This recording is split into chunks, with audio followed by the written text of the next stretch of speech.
Hey y'all, it's Kasim with your daily Google News, and today I want to talk about why a high ROAS is actually a bad thing. So first, the preface.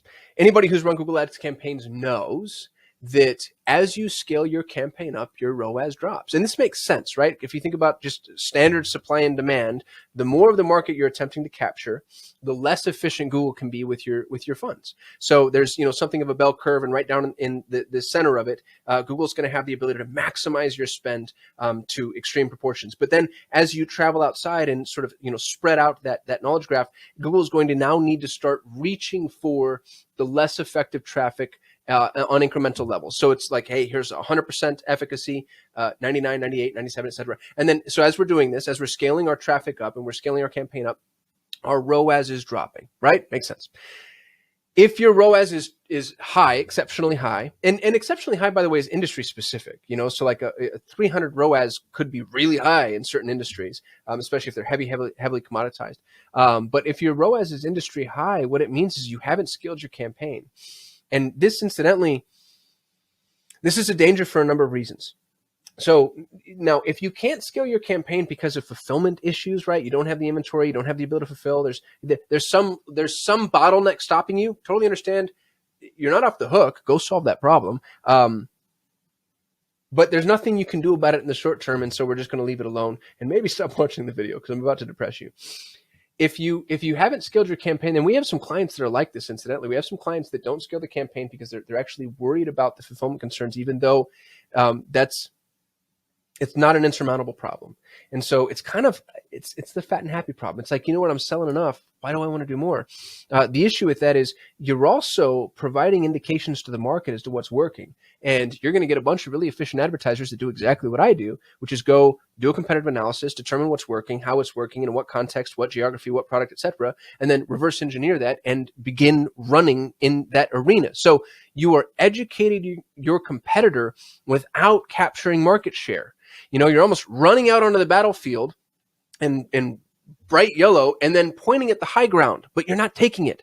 And forgive the war analogy. I'm sure you can come up with a better one because y'all are smarter than I am. But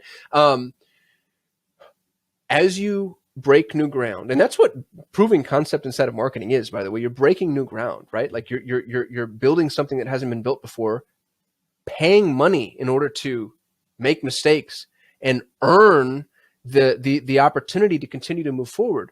Well, every new step you take breaks open this the kind of this glass barrier that allows you to take the very next step. And if you don't take that next step, every step behind you has been a step that you paid for, but now that your other people, competitors, alternatives, etc., you've made it a little bit easier on them, just like the people that we're competing against have made it a little bit easier on us. So if you have the opportunity to do so, scale your e-com campaigns, scale them to the maximum potential possible while still maintaining profitability. And then go find other, channels of analysis that allow us to also mine for more profitability, because this is context dependent, right? So it could be product dependent, search term dependent, audience dependent, geography dependent, etc.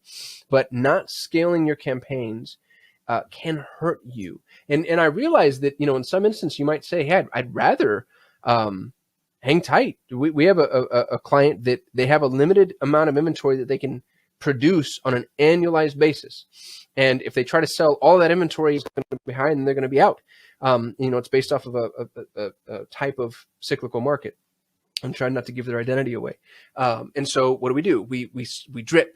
And we drip their product out, and the next year they get to re-up when the season's in. So if that's the case, that's a business decision that you make, and that's fine. The benefit you have there is most of your competitors are probably dealing with the same limitations. If it's not the case, scale your campaigns. You'll see decreased efficiency, of course, but you're also making more money in volume. What's that old saying? It's we lose money on every deal, but we make it up in volume. In this particular instance, you should be making money on every deal. And scale your campaigns, by the way. There's two levels of analysis here. You want to scale your campaigns in terms of initial acquisition and spend, but as your campaigns scale up, try to figure out how to increase your depth too. And this is increasing average order value, increasing lifetime value of a customer, increasing ascension, retention, repeat purchases. You can really go in and optimize your campaign. There's a whole science behind it. There are agencies that do nothing but that. play in that ecosystem. Some of these businesses that I could see could be really big deals. It could be really big deals, but folks are kind of fighting for mailbox money, and as soon as they get it, they want to rest on their laurels, and that's a dangerous place to be. Now you're just asking to be unseated. So in life, as a general ubiquitous truth, unless you're a jellyfish, it's just growth or decay. There's very little stasis. So either you're on the way up or you're on your way down. And I hate to be so dramatic, but it's true. So if you have the opportunity, scale your campaigns.